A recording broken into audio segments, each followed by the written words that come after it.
나의 달콤살벌한 취업 토크, 취업 준비생들과의 소통의 장이라고 할 수 있죠? 맞습니다. 취업에 관한 현실적인 분석과 또 현실적인 이야기 해주실 네 분 다시 한번 인사 나눌게요. 안녕하세요. 안녕하세요. 네, 2부도 좋은 말씀 부탁드리겠습니다. 자, 오늘의 주제 바로 공개해 볼까요? 네, 오늘의 주제는요. 졸업 유예 필수인가입니다. 예, 필수인가? 워낙 많이 하니까 필수인가라는 제목을 붙여봤는데 네. 졸업 유예에 대해서 어떻게 생각하세요? 찬성 쪽이세요? 반대 쪽이세요? 강력하게 반대입니다. 강력하게 반대. 예. 오늘 제가 뭐 시청자 여러분들한테 뭘 메뉴 맞아도 상관없어요. 왜냐하면은 우리 자식이 셋인데요. 두 놈이 그랬습니다. 두 놈이. 이 유예를 한 거죠. 유예를. 그리고 걔네 아버지도 유예를 했습니다. 제가 옷을 했는데 저도 1년 또 유예를 했어요. 근데 유예하는 기간을 지금 되새김해보면은 그냥 자는 것밖에 없고 고민만 잔뜩 합니다. 맞아요. 정말 고민. 그 당시에는 무슨 지금처럼 이런 커피숍 같은 것이 없었고 네. 다방이라는 게 있는데요. 다방에서 앉아서 뭐 계란 반숙 큰 거 먹고 이렇게 딱히 없어요. 시간이 너무 아깝다는 뜻인데요. 그래서 저는 필수라는 단어를 이런 데 쓰는 것이 아닙니다. 그래서 저는 이것을 만약에 유예를 하겠다라 치면 그것은 내가 자신감이 좀 없다. 이런 표시고 한 5년 전쯤 저희 제자 하나가 강의로로 가는데 전화가 왔어요. 교수님, 제가 졸업반인데 이걸 유예하고 좀 쉬었으면 좋겠다. 그래서 단도직입적으로 말해서 너 왜 그러냐 그랬더니 어학연수를 간다고 하더라고요. 왜 어학연수를 가냐 그랬더니 영어가 좀 짧아서 부족해서. 호주로 이런 데를 가겠다는 거예요. 네. 그래서 차를 세워놓고 막 얘기했던 기억이 나. 너는 바보고 너는 멍청이고 막 여기서 너 자신감 없어서 저기 이건 도피라는 거죠. 현실 도피. 도피예요. 예. 그러니까 유예는 그 뒤에 현실 도피라고 보시면 돼요. 숨는 거죠, 계속. 예, 그렇습니다. 다리 안에서. 예, 그렇습니다. 예, 아주 예. 반대하신 입장이셨습니다. 강민우 대표님을 찾아오는 많은 취업 준비생들 중에서도 졸업 유예하는 학생들 많을 것 같은데요. 보통 기간이 어느 정도 되는가요? 일단은 뭐 유예라고 하면 최소한 뭐 한 학기니까 6개월 정도. 그렇죠. 그리고 길면은 뭐 한 2, 3년 정도도 이렇게 뭐 수료, 네. 유예 이렇게 해가지고 계속 학교에 학적을 좀 유지하고 싶어하는 학생들이 많이 있다는 게 사실입니다. 네, 강민우 대표님 여기에 대해서 어떻게 생각하세요? 저는 일단 이 필요하면 예. 당연히 유예는 할 수 있다라고 보고 있어요. 현실적으로. 아까 이제 뭐 예전 얘기를 좀 주셨는데 지금의 취업 시장이 얼마나 험난한 과정인지에 대해서 좀 이해를 해주셨으면 좋겠고요. 단순하게 구직자들이 유예를 해야 되냐 말아야 되냐는 거를 논하기 전에 이런 사회적 구조에 대해서도 한번 고민을 해보시고 말씀을 주시는 것도 되게 중요할 것 같아요. 네. 뭐 예를 들어가지고 취업을 하기 위해서 뭐 스터디 반드시 해야 되거든요. 근데 졸업을 하면 스터디를 안 끼워줘요. 그다음에 인턴을 지원해야 되는데 인턴 안 끼워주거든요. 지원 자격조차도 주진 않거든요. 근데 그 학생들한테 무조건 졸업을 해라, 혼자서 알아서 해라. 이건 자격의 문제거든요. 수능 같은 경우에는 학교를 졸업해도 똑같이 시험만 잘 보면 된단 말이죠. 근데 이 취업 시장은 약간 다른 게 있다라는 거예요. 그래서 이런 부분을 제가 말씀드리면서 무조건 유예를 하라는 얘기는 아니고 개인마다 좀 상황이 다르겠지만 일반적인 상황을 봤을 때 유예가 필요하다면 충분히 고려할 수 있는 선택이 될 수 있다고 생각을 하고 있습니다. 네. 어떤 상황이 필요한 상황인가요? 예를 들어가지고 이 지원자 같은 경우에 아직 뭐 지원하는 직무를 확정을 좀 한 상태지만 개인적으로 뭐 인턴을 안 해봤다라든지 개인적으로 이런 취업 스킬을 좀 향상시켜야 되는 경우가 있을 텐데 그러한 상황에서 경쟁력이 부족한데 네. 가능성은 있어 보이지만 네. 그런 친구들 같은 경우에 굉장히 단시간 내에 스킬을 이제 쌓아 올릴 수가 있거든요. 근데 그런 친구가 만약에 졸업을 해버렸다. 네. 그럼 그런 스킬을 쌓을 수 있는 기회조차 박탈당할 수 있다는 거예요. 그동안 4년 동안은 뭐 하고요? 이렇게 세게 나오시니까. 뭐 충분히 뭐 어떤 뜻인지 알 것 같아요. 근데 네. 대학이 취업을 위한 그런 곳은 아니잖아요. 네. 근데 그 지원자가 자기만의 사색을 하고 대표님께서 항상 얘기하시는 것처럼 책을 많이 읽었어요. 4년 동안 지식을 쌓았고 이제 내가 사회에서 어떤 것을 할까를 고민하는 단계에서 네. 취업의 시장에 뛰어들어 봤더니 네. 결과적으로 굉장히 많은 것을 준비해야 될 수 있다는 거죠. 그러한 측면에서 무조건 졸업을 해가지고 내가 거기 가서 준비하지 못할 것들을 잃어버리는 것보다는 내가 그만큼 사색을 했기 때문에 확정 자신이 있고 그걸 쌓아가는 과정에서 이제 스터디가 됐든 인턴이 됐든 이런 것들을 할 수 있는 기회가 된다면 저 그런 친구들은 뭐 유예 충분히 할 수 있다고 봅니다. 어떤 좀 현실적으로 그렇죠. 졸업 유예가 예. 필요한 분들이 있다라는 말씀이시고 반대 의견이신가 봐요, 대표님? 저는 반대입니다. 네. 근데 사실은 이제 강민호 대표님께서 현실에 대해서 좀 더 충분히 이해를 해줬으면 좋겠다라고 말씀을 하셨는데 사실 그 부분에 대해서는 뭐 여기 앉아 계신 분들이나 또는 시청자분들이나 누구나 다 아실 거라고 생각을 합니다. 네. 근데 저는 가장 큰 문제 인식은 어디서 시작된다라고 좀 보냐면 취업 준비생들은 이 입사 시험을 마치 시험처럼 대응하는 것 같다는 생각이 좀 많이 들어요. 인생이 그쵸. 계속 또 하나의 이어지는 시험이죠. 테스트, 또 하나의 시험. 시험입니다, 예. 사실은. 그러니까 대학을 들어가면 기분 좋고 뭐 난 이룰 거 다 이루었어. 12년 동안 뭐 초등학교서부터 이제 공부를 했으니까 뭐 좋은 대학교 들어갔으니까 성공했어. 하면서 열심히 놀잖아요, 사실은. 그러다가 4년 뒤에는 또는 군대 다녀와서 6년 뒤에는 졸업을 합니다. 근데 문제는 뭐냐면 지금 여기 계신 성인들이나 고등학교를 졸업해서 대학교에 1학년 신분을 갖고 계신 분들이나 입장은 똑같아요.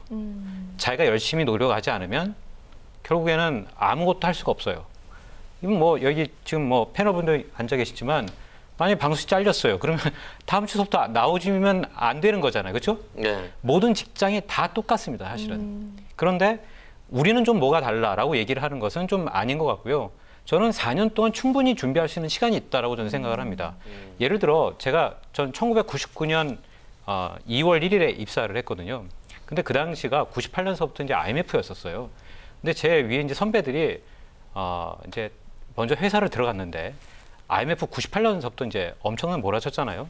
그 당시 어떤 회사가 있었냐면 한 선배는 그 청심원 만드는 회사를 다녔고 예.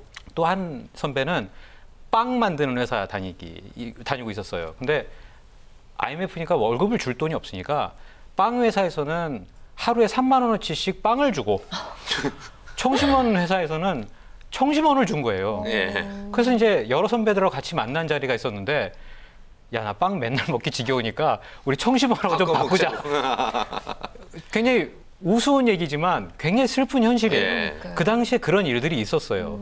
근데 수많은 사람들은 그때도 지금 나가면 이 위기가 될 것 같으니까 뭐 대학을 간다든지 졸업을 유예를 한다든지 이런 행위가 있었어요, 사실은. 그런데 그 선택을 더 늦춘 사람들에게는 더 기회가 나중에 박탈됐다는 거죠.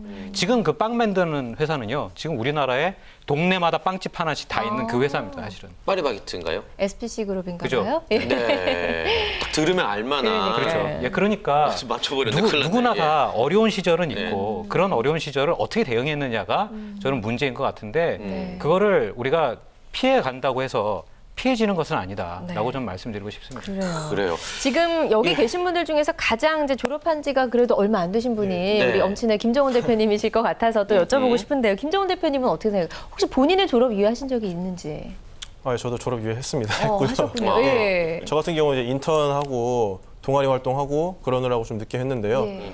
그 사실 제가 이제 서울대 나왔지만 저희 서울대 학생들도 정말 10년 이상 학교 다니는 친구들이 많습니다. 예. 군대 갔다 오고 하면은 그렇게 예. 그래서 사실 제가 지금 31살인데요. 네. 제 친구들도 사실 취업한 지 2년밖에 안 된 친구도 많거든요. 네. 그 이유는 아까 이제 강민혁 대표님께서도 말씀을 하셨지만 네. 일단 졸업생한테는 취업의 기회가 굉장히 적게 주어집니다. 그래서 차라리 졸업 유예해서 어쨌든 학교에 적을 두는 경우에는 아무래도 취업이 상대적으로 수월하거든요. 그 인턴도 졸업생은 고용을 해야 되니까 인턴을 정규직으로 바꿔야 되니까 고용하기 싫다. 그래서 무조건 학적을 두는 애를 뽑겠다. 이런 경우가 많거든요. 그래서 네. 취업에 있어서 그런 환경적인 문제가 저는 좀 크다고 보고요. 물론 이제 이동호 대표님 말씀도 맞는 게 4년 동안 뭐 했는지 저는 사실 좀 그런 질문도 좀 던져보고 싶긴 하거든요. 예. 근데 그보다는 그 취업 준비생분들은 아무래도 이제 인생에 걸린 문제잖아요. 근데 그런 상황에서 환경적인 요인이 저는 좀 더 크다고 봅니다. 네. 어쨌든 뭐 본인도 졸업 유예를 하신 적이 있다라고 예. 이야기를 해주셨는데 지금 말씀하신 대로 대학 공부만 10년 동안 하는 학생들도 있다라고 이야기를 해주셨거든요. 여기 대해서 어떻게 생각하세요, 이내화 교수님? 저희 때도요. 그런 분들이 있었어요. 네. 첫 번째는 이제 철학도 같은 학생들이 있었어요. 여기 이제 그 당시 뭐 군대 잠바라고 하는 것도 있고 예. 사색을 좀 많이 하는 거죠. 술도 마시면서. 걔네들은 좀 학교를 그 취업 때문에 늘리는 것이 아니라 그냥 뭐 하다 보니까 뭐 학점이 좀 빵꾸나고 네. 또 하다 보면 등록 보도 해가지고 보통 10년, 12년 이렇게 다니는 분들이 있었고 그 다음에 또 특이한 것은 저희 때는 이제 민주화 항쟁 이런 것이 좀 많았기 때문에 운동권 학생들은 더러더러 이렇게 복학도 오고 네. 다니기도 해서 있었지만 취업을 위해서 내가 뭐 졸업을 뭐 유예하고 이런 이렇게 좀 소극적으로 한 적은 거의 없고요. 일단 나가는 겁니다. 나가서 그리고 요 대목에서 이제 두 분한테 좀 말씀드리고 싶은 것이 그때도 어려웠었어요. 왜 어려웠냐? 그때는 회사가 적어요. 갈 곳이 몇 개 없었어요. 예. 똑같습니다. 그러니까 뭐 60년대나 70년대나 80년대나 우리가 지금 사는 게 좀 여유가 있어서 그때도 참 어려웠었고요. 도서관에서 꽉 찼고 그때도 또 놀고 먹는 놀고 먹는 대학생들이 많았습니다. 그래서 그때나 지금이나 그런데 다만 저는 오늘 우리 이제 졸업유예가 필수는 아니고 이렇게 방금 우리 강 대표 말씀 것처럼 선택일 수는 있지만 가능한 이렇게 대중적으로 본다라면 그것이 그렇게 이렇게 좋은 것은 아니다. 그래서 조금 좀 질러봐라. 그래서 졸업하고 그러기 위해서는 아까 우리 이동우 대표 말씀드렸죠. 좀 차근차근 준비해서 가다 보면 일이 생기는데 우리는 모든 기준이 좋은 회사 이런 걸 기준 이렇게만 하다 보니까 그 자리가 없지 않느냐 이런 생각도 들어서요. 조금 시청자 여러분 그냥 좀 들이대시기 바랍니다. 그래요. 부탁해요, 제발 부탁해. 오늘 약간 OB팀은 OBT가 YB팀으로 좀 의견이 나뉘는 것 같은데 네네. 인사 담당자 입장에서 한번 생각을 해볼게요. 말씀하신 것처럼 대학 10년을 다닌 사람의 지원서를 딱 보고서 어떤 생각이 드실 것 같으세요, 이동훈 대표님은? 저는 제가 이 오늘 주제를 위해서 사실은 제가 인사 담당자들하고 이제 통화도 좀 해보고요. 그다음에 제 의견도 덧붙여 말씀드리면 인사 담당자는 그렇게 좋아하진 않습니다. 예를 들면 기업이 요즘에 원하는 인재상은 도전과 혁신, 뭐 진취, 뭐 폐기, 뭐 이런 이야기거들이거든요. 근데 사실은 이제 졸업 유예를 했다는 것은 내가 그만큼 세상에 나올 자신감이 없다라는 얘기로 바꿔 설명해도 크게 다르지 않습니다. 그런데 그런 이력서가 딱 왔을 때는 사실 인사 담당자 입장에서는 고민하게 되겠죠. 그러나 이런 것도 한번 살펴볼 수 있어요. 뭐냐면 두 사람이 있는데 한 사람은 대학을 한 8년 다녔고 한 사람은 대학을 4년 다녔습니다. 근데 회사 입장에서는 솔직히 말씀드리면 누구를 뽑든 퍼포먼스는 비슷할 수 있어요. 오히려 지식이 더 많은 사람보다 적은 사람이 더 우수할 수 있습니다. 한번 비교해 볼까요? 100개를 알고 있는 사람보다 10개 알고 있는 사람이 더 우월하겠죠, 사실은. 그런데 10개를 알고 있는 사람이 응용을 해서 더 발전할 수 있고 100개 알고 있는 사람은 나는 너무나 잘났으니까 괜찮다라고 얘기를 하고 있다면 우리는 10개 알고 있는 사람을 뽑을 거예요. 기업의 입장에서 명확하거든요. 그다음에 또 하나는 요즘에 기업의 교육 분야가 크게 한번 바뀌는 이 시대가 온 것 같아요. 뭐냐면 이게 제2의 기계 시대라는 책에서도 얘기하듯이 기계가 너무나 발달하고 있기 때문에 인간이 앞으로 해야 될 일은 기계가 못하는 일을 하는 겁니다. 그거는 창의적인 일이거든요. 그래서 지금 기업의 모든 문제들이 전부 다 도구적 합리주의로 따라서 와서 이제 문제를 해결했는데 이제는 그런 문제들이 이 학벌로 해결되지 않는다는 걸 기업들이 너무나 잘 알아요. 그래서 교육을 어떻게 바꿔야 될 것이냐가 지금 요즘에 기업들의 화두입니다. 이게 바뀌게 되면 인재상이 바뀌잖아요. 그러면 대학 졸업생들에게는 냉철한 칼날이 주어집니다, 사실은. 거기에는 뭐 여지가 없을 거예요. 스펙으로 우리가 위주로 공부를 했지만 스펙 위주로 공부한 사람들에게는 아마 기회가 주어지지 않을 겁니다. 그러니까 그런 사회가 변하고 있는 패러다임에 대해서는 냉정한 분석을 좀 해봐야 될 필요가 있다. 저는 그렇게 말씀드리고 싶어요. 그래요. 그런데 또 문제가 되는 게 바로 이제 등록금입니다. 등록금. 학비. 이 학비를 또 전국의 98개 대학에서 취업 때까지 학적을 유지하려는 학생들에게 받고 있다고 하는데 여기에 대해서는 강민혁 대표님은 어떻게 생각하세요? 일단은 굉장히 아쉬운 부분이고요. 학교에서도 뭐 이 재학생들 뭐 대비해가지고 유예를 했을 경우에 뭐 도서관도 이용할 거니까 유지비도 내고 그다음에 뭐 학적 유지하려면은 뭐 1학점 듣게 만들고 이렇게 하다 보면 좀 약간 좀 꼼수 같기도 해요. 그래서 그런 부분 저도 이제 우리 학생들한테 듣다 보면 굉장히 대학교까지 이렇게 해야 되나라는 생각이 많이 들 정도예요. 그러다 보니까 물론 모든 대학이 그런 것은 아니겠지만 뭐 특정 대학을 제가 언론 좀 거론하기는 그렇지만 대학 좀 되게 상술로서 이렇게 보여지는 대학들이 몇 군데 있다라는 게 참 너무 좀 황당하더라고요. 얼마 정도 돈을 받고 있는 건가요? 그 제가 구체적으로 기억은 안 나는데 학점당 뭐 몇십만 원 이렇게 해가지고 최소 뭐 2학점을 듣기 위해서는 뭐 한 72만 원을 이제 또 내야 된다던가 그다음에 도서관 이용료로 또 한 학기에 또 뭐 2, 30만 원 그다음에 뭐 무슨 동창회 뭐 육성회비 뭐 하여튼 뭐 이상한 명목이 많더라고요. 그래요. 그러니까 결국에는 이 졸업 유예 문화, 학적을 유지하는 문화 때문에 이런 일들이 벌어지고 있는 것 같습니다. 네. 자, 그런데 중요한 것은 또 대학을 졸업했다고 해서 다도 아닙니다. 네. 대학원 입학을 생각하시는 분들도 많은데 우리 김종훈 대표님 얘기부터 먼저 한번 좀 들어볼게요. 대학원 입학에 대해서 좀 어떻게 생각하세요? 취준생들의? 저는 그 진짜 대학원을 공부를 하러 간다. 그럼 저는 적극적으로 찬성을 하고 있거든요. 예. 왜냐하면은 그 최근에 그 뭐 주식시장을 보면 금융시장을 보면 알겠지만 정말 단순 생산하는 그런 기업들이 주가는 정말 폭포수처럼 하락하고 있거든요. 왜냐하면 이게 중국에서 어떤 양적 성장은 중국이 지금 굉장히 빨리 쫓아오고 있기 때문에 네. 그런 질적인 성장을 이제 우리나라도 추구하려고 하는데 사실 지금 과도기적인 상황이거든요. 양적 성장으로는 포기는 했지만 그렇다고 질적 성장으로 가기엔 아직 인프라도 부족하고 인재도 부족하고 이런 상황이거든요. 그렇기 때문에 그런 어떤 기초 인문학이나 기초과학을 위한 그런 대학원 진학은 저는 적극적으로 찬성을 하는데요. 네. 더 이상 이제 그런 기업들에서도 뭐 경영학 석사라든지 이런 곳에 대해서는 사실 선호하지 않아요. 사실 그렇기 때문에 그런 쪽 가는 거는 저는 사실 반대하고요. 반면에 이제 기초 체력을 강화하는 쪽은 저는 찬성을 하고 있는 입장입니다. 네. 반드시 좀 분명한 목표가 있어야지 네. 될 것 같다라는 이야기 해주셨고, 그럼 취업 준비생들 중에서 이제 대학원에 지원하고자 하는 비율이 어느 정도 되는지 궁금하고 주로 어떤 공부들을 하고 싶어 하나요, 강민학 대표님? 이제 통계화해가지고 얘기들이 굉장히 어려운 부분인 것 같아요. 근데 저한테 이제 상담을 하러 오는 학생들을 보면 네. 한 10명 중에 1명 정도는 대학원 고민하는 친구들이 있더라고요. 고려하고 있군요. 리스크 관리 차원에서 공채에서 탈락했을 경우에 공백기를 두지 않기 위해서 다음 학기 때 대학원을 진학을 고민하는 학생들이 꽤 많이 있습니다. 그렇군요. 예. 자, 그러면은 이제 결국에는 어떻게 우리가 공부를 해야 되느냐, 어떻게 해서 취업을 하는 게 옳은 방향이냐에 대한 이야기 좀 나눠보죠. 예. 이동훈 대표님 어떻게 생각하세요? 예. 일단 뭐 아까 김종훈 대표님께서도 이제 MBA 말씀을 하시고 네, 대학원 네. 말씀을 아까 하셨는데 일단 대학원 문제에 대해서 네. 제 생각을 좀 말씀을 드리면 기업에서는 MBA를 가끔 농담 삼아 이런 얘기를 합니다. 이 MBA 뜻이 매니지먼트 바이 알코올이라고.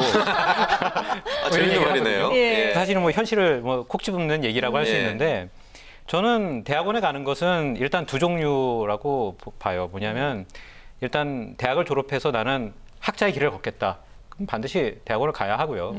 그다음에 직장인의 길을 걷겠다라고 하면 대학원을 가면 안 된다고 저는 생각을 합니다. 일단 회사에서는 일단 대학 졸업자와 대학원 졸업자는 연봉이 달라야 되거든요. 그렇죠. 똑같이 줄 수는 없어요. 그런데 만약에 대학원 졸업자 고스펙임에도 불구하고 대학 졸업자라고 다운그레이드해서 이력서를 내시는 분들이 있다라고 저는 들었어요. 네, 역으로. 예. 왜냐하면 그것이 현실적으로 연봉을 맞출 수 있는 방법이거든요. 인사 담당자 입장에서는 또 회사에서는 높은 임금을 절대 줄 수가 없는 상황일 겁니다. 그래서 저는 취업을 열심히 하고 싶다고 한다면 일단은 대학원은 나중에 직장을 다니면서도 충분히 다닐 수 있거든요. 네. 제가 대학원 다닐 때도 보면 제가 2008년도에 대학원을 들어갔는데 그 당시에 저희 동기가 53명이었거든요. 저는 나이가 그래도 한 중간쯤 되를 줄 알았어요. 그랬더니 맨 밑에서 7번째였어요. 그러니까 늦게 공부하신 분들 많으신 거예요. 늦게 그렇죠? 공부하신 분들 굉장히 네. 많습니다. 50대에 들어오신 분들도 계셨었어요. 네. 은행 지점장님들도. 그러니까 우리가 대학원에 대한 생각은 좀 바꿔야 될 것 같고요. 현실적으로 취업을 하려면 결국에는 기본으로 돌아가는 수밖에 없다. 저는 그렇게 말씀을 드립니다. 네, 네. 좋습니다. 자, 그럼 마지막으로 이내화 대표님께서 이 시대 청춘들에게 조금 용기를 내는 한마디 해주시죠. 사실 이제 대학원 아까 저도 좀 말씀드릴 시간이 네. 없어서요. 사실은 그것은 나중에 하세요. 일단 회사 들어가시고 그것도 회사 돈을 빌려서 네. 회사에서 다 보내줍니다. 인재들한테는 유학도 보내주기 때문에 그걸 뭐 굳이 자비를 들여서 이렇게 할 필요는 없고요. 일단 뭐 좀 애매모호한 그 답이겠습니다만 인생은 준비하는 자의 몫입니다. 네. 대학 4년의 시간이 있는데 그런데 준비를 하지 않으면 나중에 보니까 준비하지 않은 사람은 준비한 사람 밑에서 일을 하고 있다는 것이죠. 그래서 요새 뭐 정말로 자연의 법칙 같은 말씀을 드리겠는데 no sweat, no gain. 그러니까 땀 흘리지 않으면 얻는 게 하나도 없습니다. 그래서 좀 대학 시절에는 좀 더 좀 땀을 흘리고 네. 좀 더 공부를 하시고 해야 되는데 그냥 뭐 사회만 탓하고 옛날에는 일단도 이렇게 하면은 우리나라가 지금 뭐 국내끼리 싸우는 뭐 국내 리그가 아니거든요. 우리는 네. 월드컵에 나와서 싸울 입장인데 우리 청년들이 이렇게 야근 생각, 아주 단편적인 생각으로 들이대신다면은 우리나라는 어디에 가서 자리를 잡겠냐. 그래서 사실 이 세상에는 공짜는 없습니다. 예. 네, 명심하겠습니다. 네. 자, 이렇게 네 분의 취업 전문가와 함께 졸업유예 필수인가라는 주제로 이야기 나눠봤습니다. 필수는 아닌 것 같고요. 여러분들의 선택인데 그 선택에 네 분의 의견 잘 참고하셔서 신중한 선택하시기를 바라겠습니다. 네, 함께해 주신 네 분과는 여기서 인사 나눌게요. 고맙습니다. 고맙습니다. 고맙습니다.